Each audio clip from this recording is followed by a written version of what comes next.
Hello everyone, welcome back to another video. From today we are going to learn C program.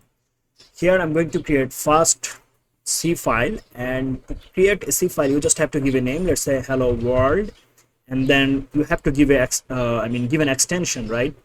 So to give an extension you have to use a dollar sign, then which program actually you want to run, C. So you have to give your C. So this is the C file, and here I'm going to write at first hash include and then stdio dot h. So why this stdio dot h? Please update your include path.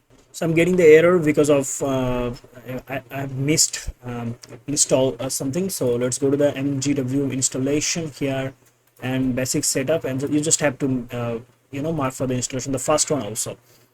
You have to install these three things: mingw developer tool, then mingw32 base, and then mingw32 gcc g++. Okay, these three items. All right, it's done. Now close it and close it also, and now let's check if it is working perfectly or not. Still we have problem. Why? Oops. stdio.h, bro. So this is the mistake. Okay, so include stdio.h. So why this include stdio.h? So this is the header file, okay, for a C program. And why we have to add it? Because we need to sometimes execute the functions. Okay, so we have a lot of functions and we need to execute all of them.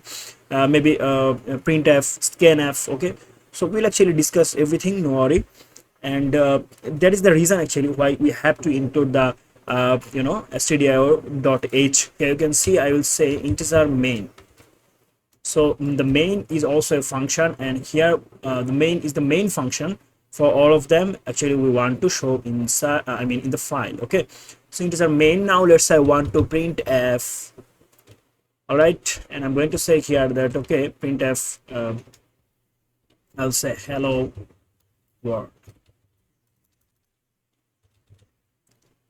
Now let's execute it, and to execute this code you just have to go to the right side top corner. Okay, right top corner, and here you can see run code, or you can go for the keyboard shortcut control plus alter plus n, control plus alter plus n. Okay, and here you can see now we are in terminal because we actually select that we actually want to run this code on the terminal, right? Okay, so here is the output, hello world. So now it's working perfectly. So that's it.